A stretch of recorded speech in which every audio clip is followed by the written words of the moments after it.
Well, good morning. We'll start our class. We're in 1 Timothy chapter 5. 1 Timothy chapter 5, and we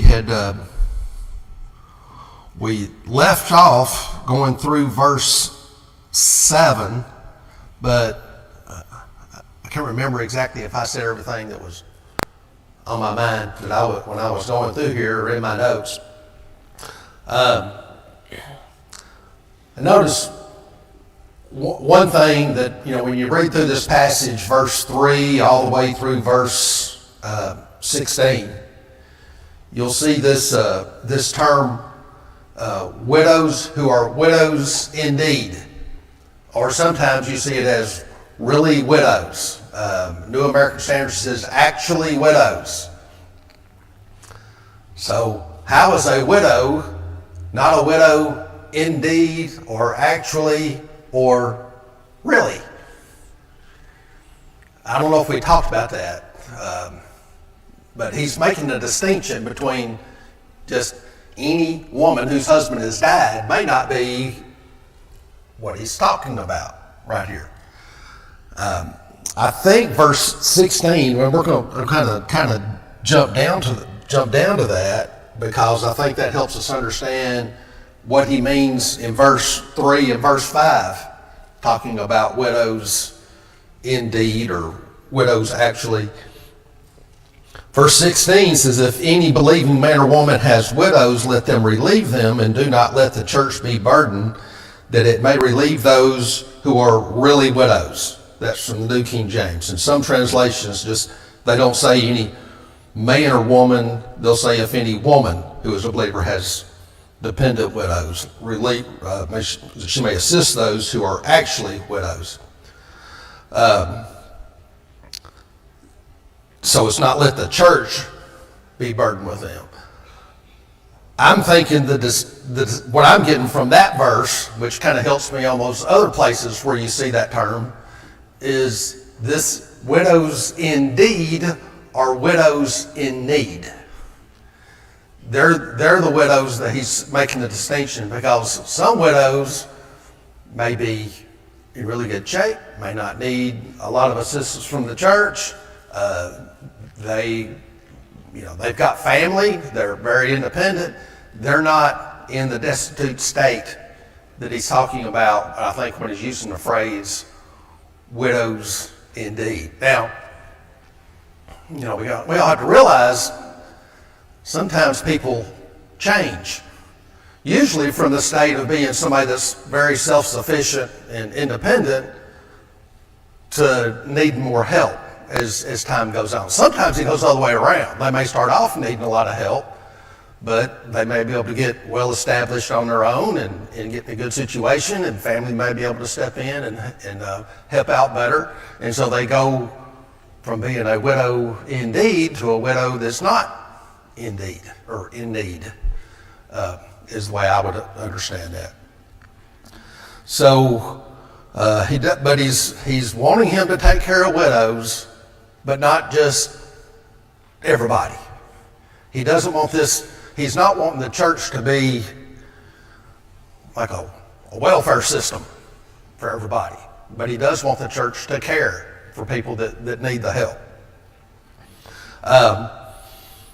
Yes, sir. Yes, sir.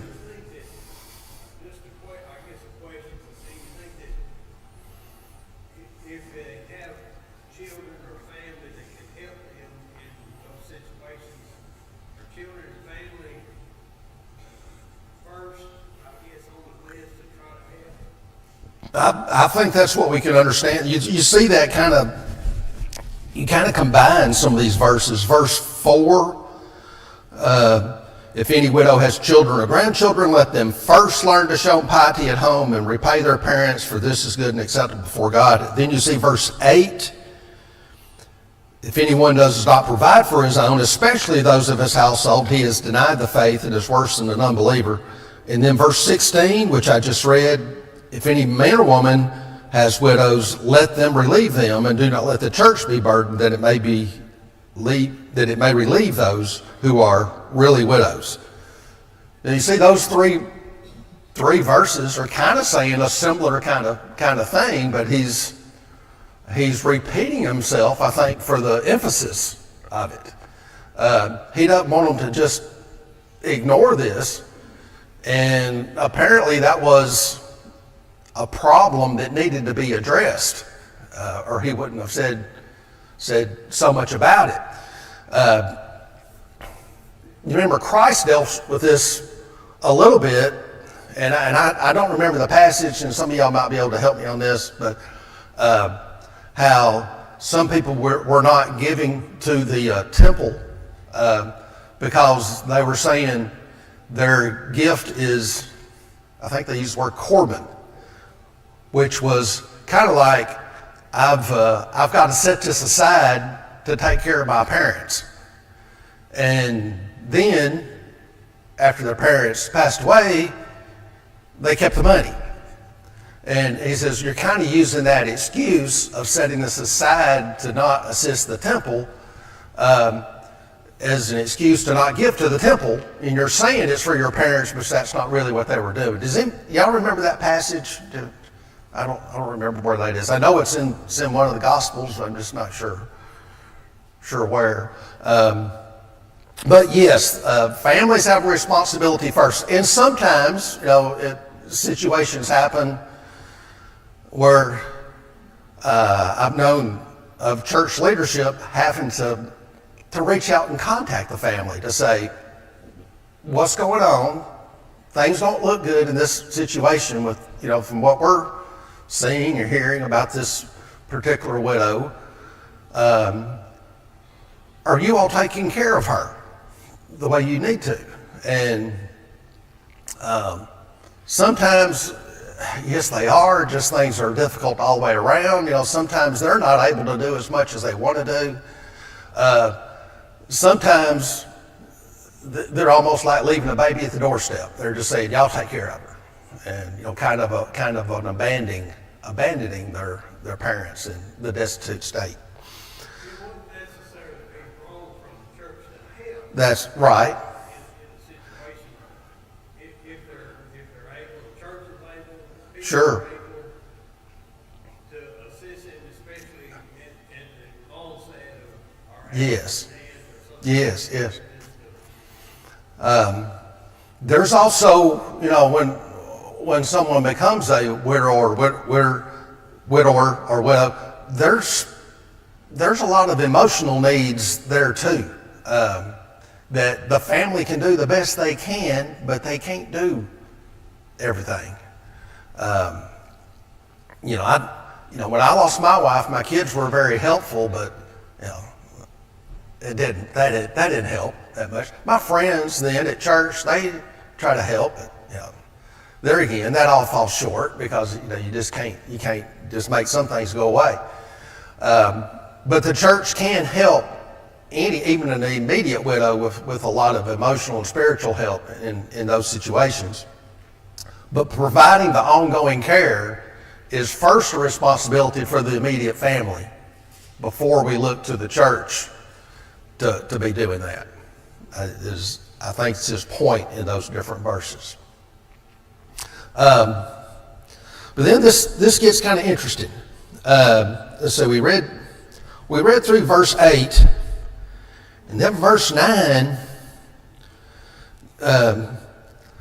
kind of makes a lot of people have a lot of question marks come up in their head about what is he talking about?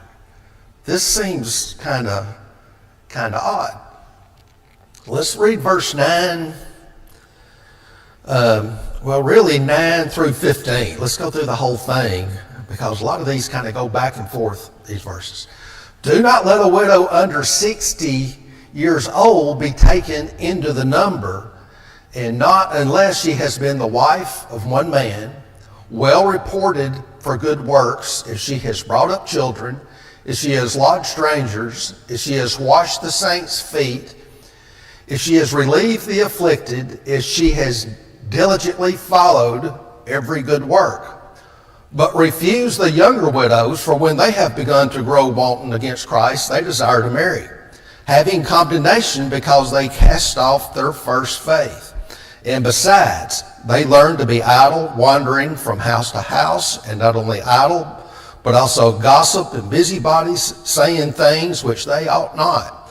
Therefore, I desire the younger widows marry, bear children, manage the house, give no opportunity to the adversary to speak reproachfully. For some have already turned aside after Satan. This is a little strange. What's he talking about right here? Because this seems like a lot of qualifications to be, as it says in the New King James, be taken into the number. In the New American Standard, it says a widow is to be put on the list.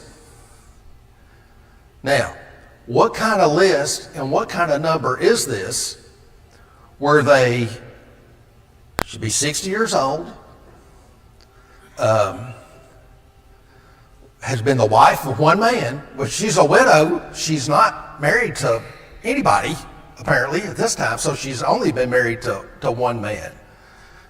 And maybe there again, like we're talking about when we're talking about elders and deacons, husband of one wife, the question came up, does he mean only one at a time? It's not real common for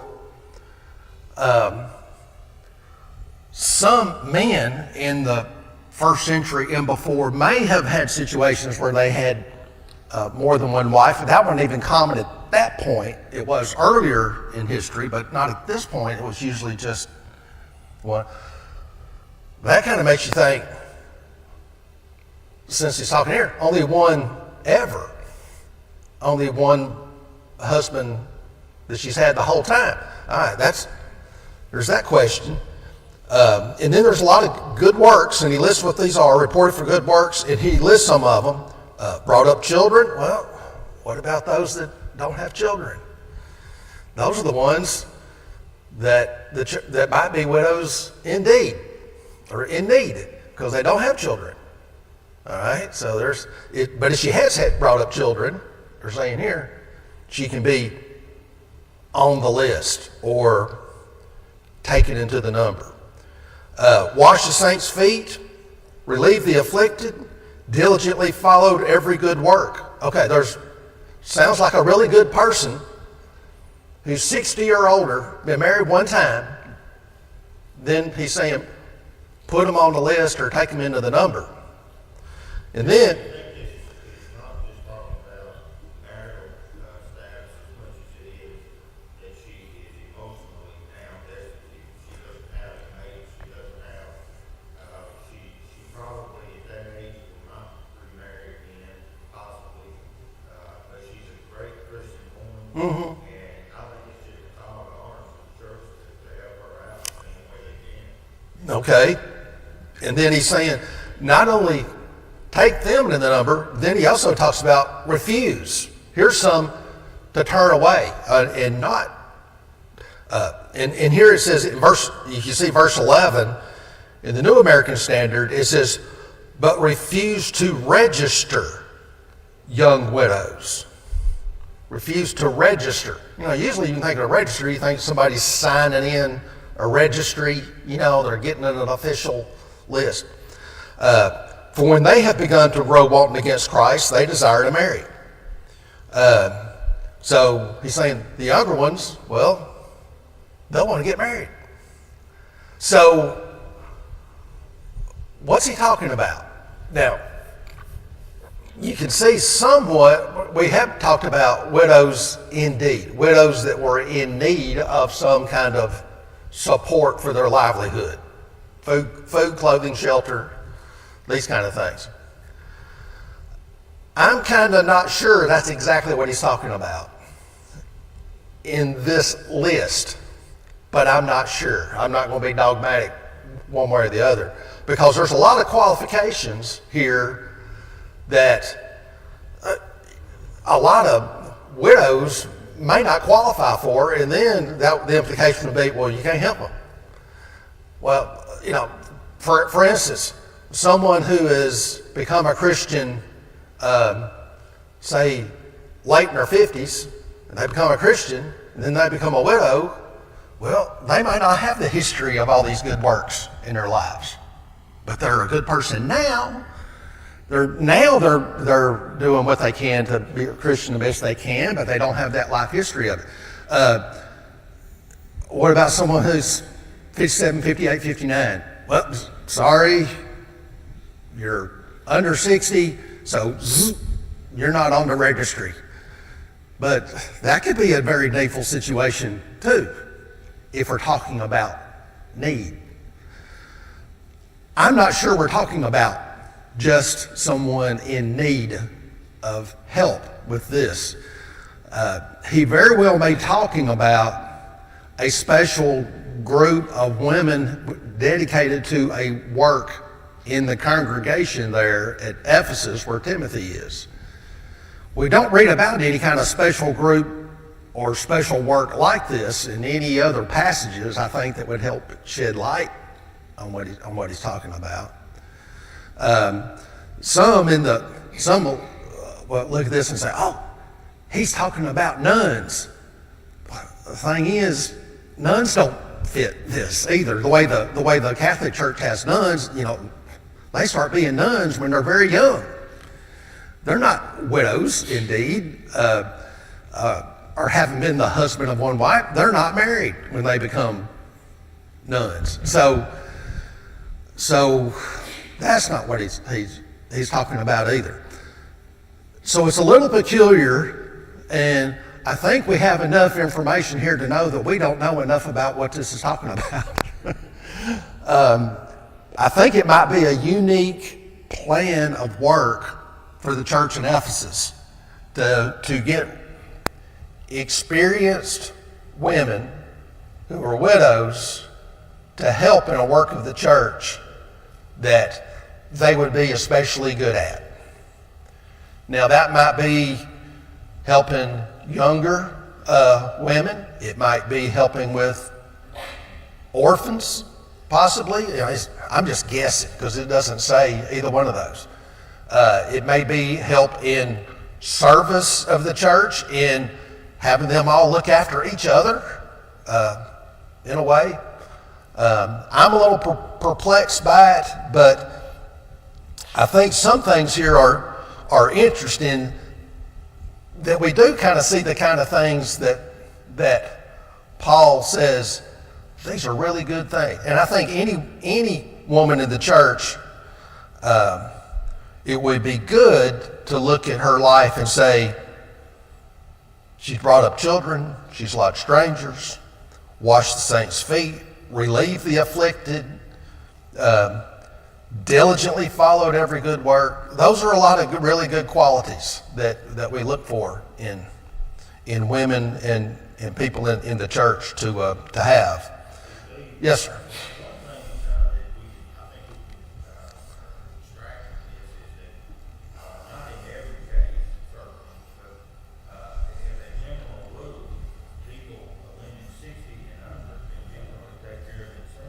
Yeah.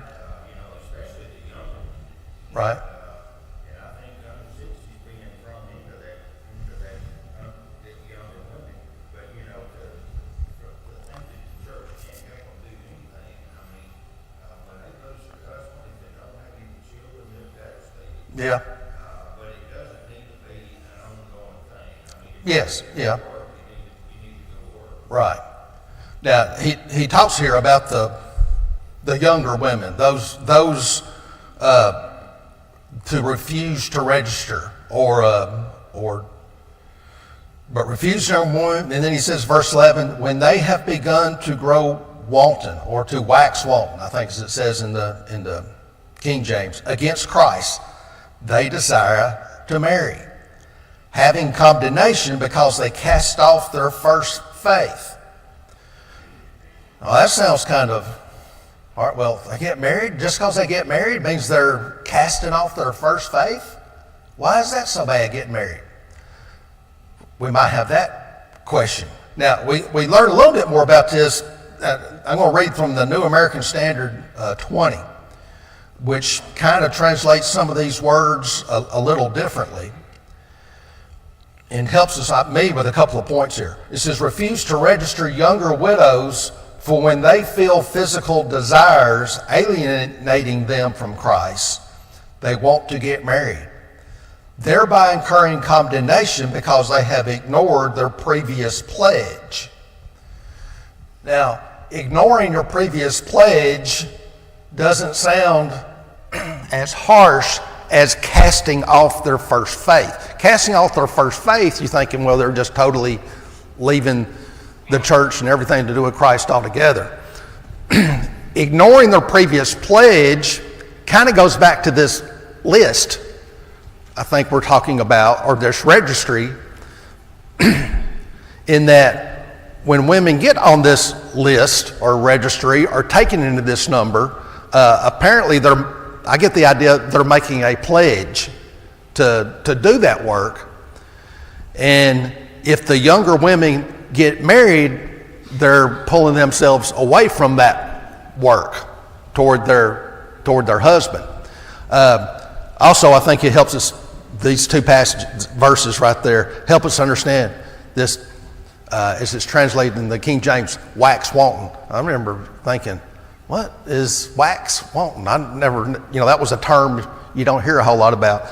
But it does say in the New American Standard, they translate that when they feel physical desires alienating them from Christ. So, I think also, you think about that, Paul, and I can't give you the exact scripture, but he said at one point, he said something about that a man remained as he was. yes, Not there. right, And if they're able to do that, then that's fine. yeah, But the point being was that they could devote more of their service towards God or towards Christ and the church. right, And so maybe the same idea is here, those who are older, they will devote more effort towards Christ and His church. Younger women, as you said, maybe when their physical desires or whatever it is, if they're not to that age or whatever, to the age of 60 or older, or whatever, yeah. then maybe they will still maintain that desire. Verse 13, he goes into a little more detail about problems with taking younger widows on this list registry, taking them into the number. Because the younger widows, they may learn to be idle, wandering about from house to house, not only idle, but also gossip and busybodies, saying things they ought not. In New American Standard 20, instead of saying things they ought not, it says talking about things not proper to mention is the way it translates that. So he sees a lot of problems there for them taking in these younger widows. And it's interesting, his solution to this problem of taking in these younger widows. And it's interesting that the problem is, well, they're going to want to get married. So a solution we see in verse 14. Therefore, I desire that the younger widows get married. That's the solution to the problem of taking younger widows into the number who may want to get married.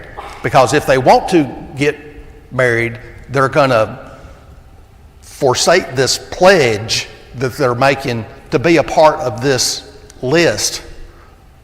Or what I'm kind of seeing is the special work that has been set aside for these widows to do.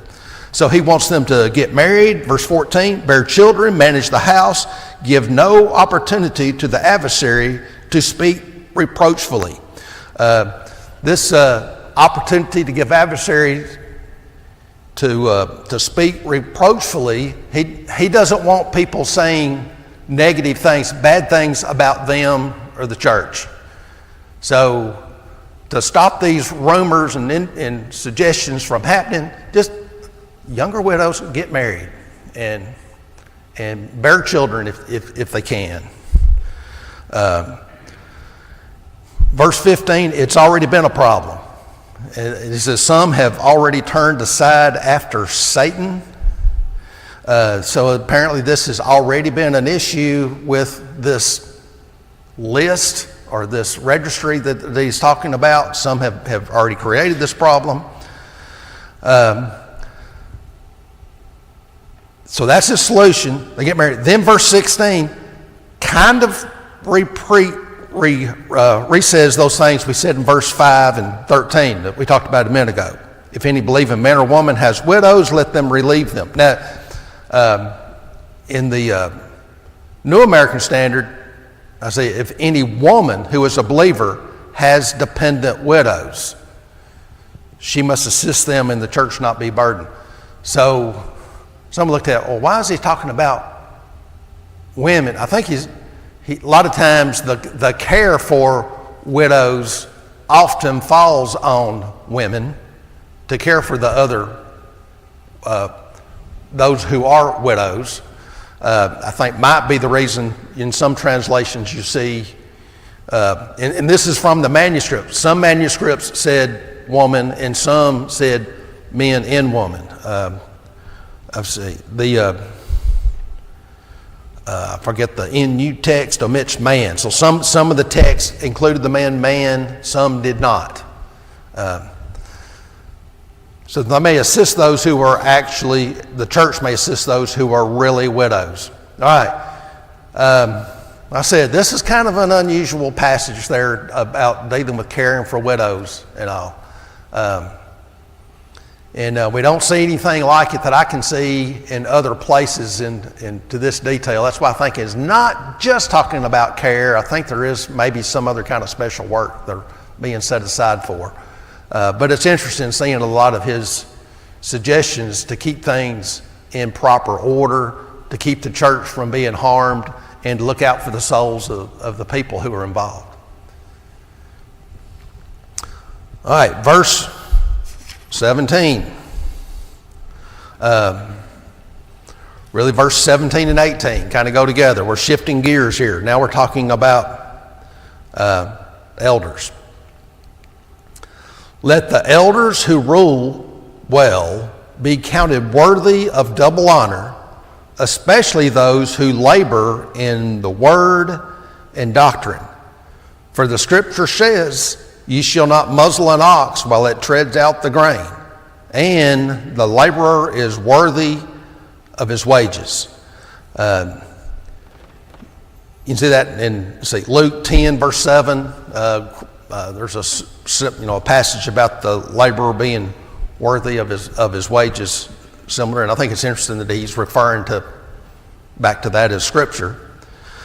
But here he's talking about an elder who rules well, counted worthy of double honor, and the laborer receiving wages.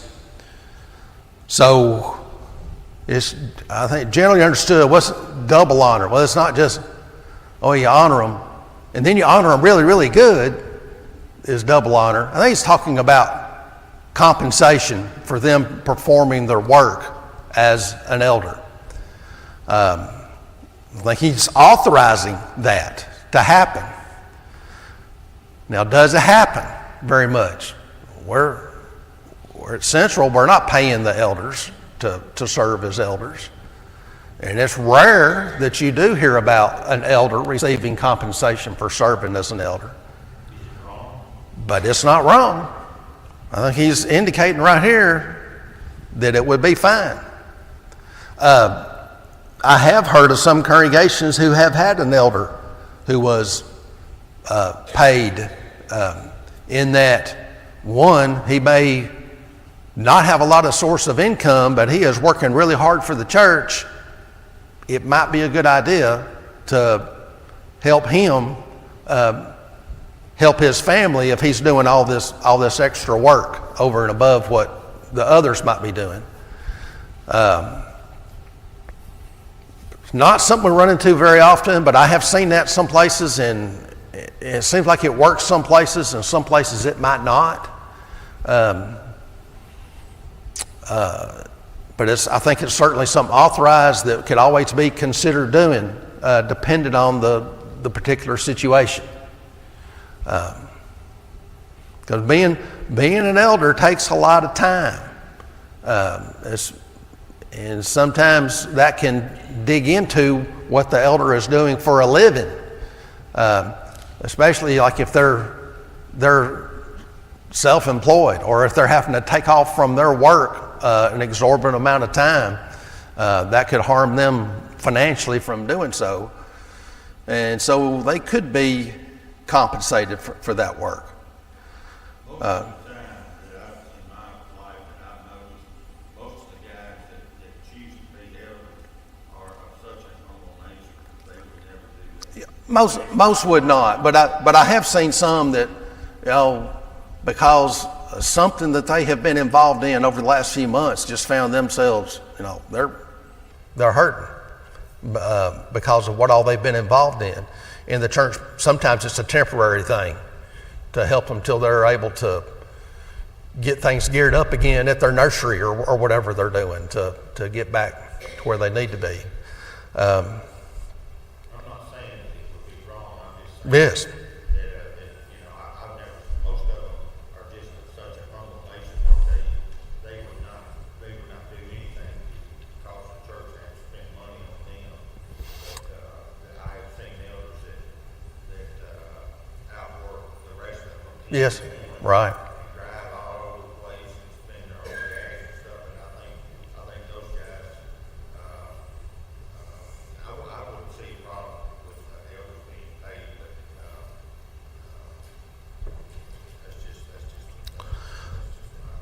Okay, verse 19. Do not receive an accusation against an elder except from 2 or 3 witnesses. Now that's something we got to be careful about. When somebody accuses an elder of something,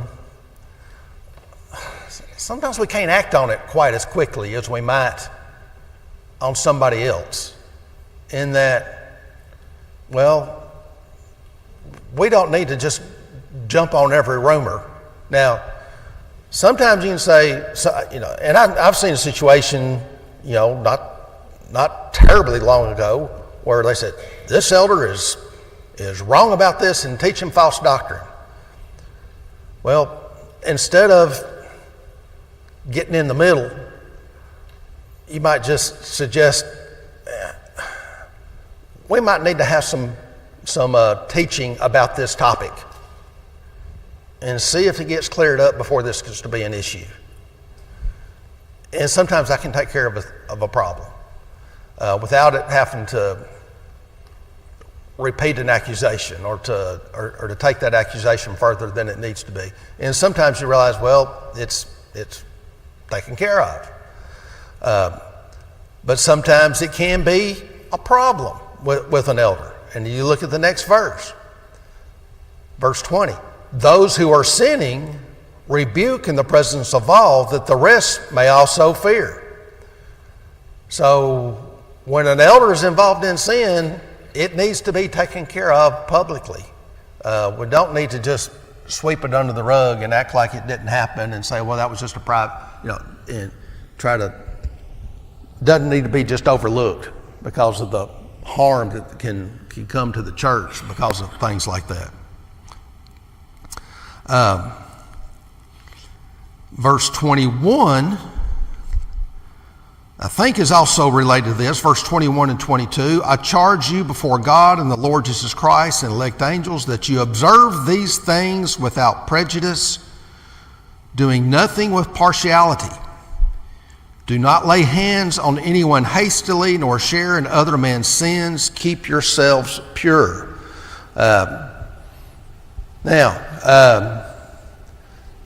Doing things without partiality and not without, to maintain these principles without bias. So that might be address an issue too. Could there be a situation where Timothy was accused of being biased or favorable toward certain elders as opposed to others? And Paul's warning him against that, not to show this partiality. Lay hands on anyone hastily. Now, sometimes when we hear the word lay hands on somebody, one thing we think, they're fighting. I don't think it's talking about, I think it's talking about appointing somebody or somebody being assigned for a task. Sometimes in laying hands, we're talking about imparting spiritual gifts.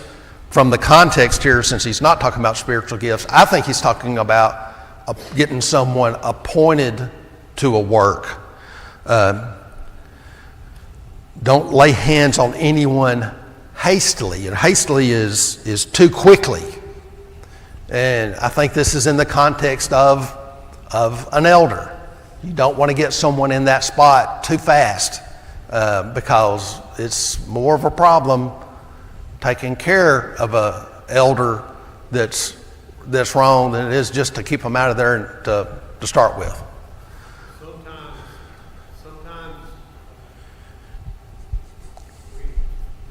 if you don't know the person, and that comes back to experience and knowledge and some of the qualifications of them. Yes. In the community. Yeah. And in the church. And not only in the congregation. Yeah. Where the person is, but outside of the congregation. Right. And so, a lot of times, people, are novices, and that's the word that Paul uses, I think, not a novice, but somebody who is experienced, who is faced some trials in their life or things that they had to deal with, helps them to have a better knowledge, a better understanding of how to take care of the flock. Yes. That's right. I think it's interesting here again, looking at the different translation. The New King James says, "Do not lay hands on anyone hastily, nor share in other people's sins."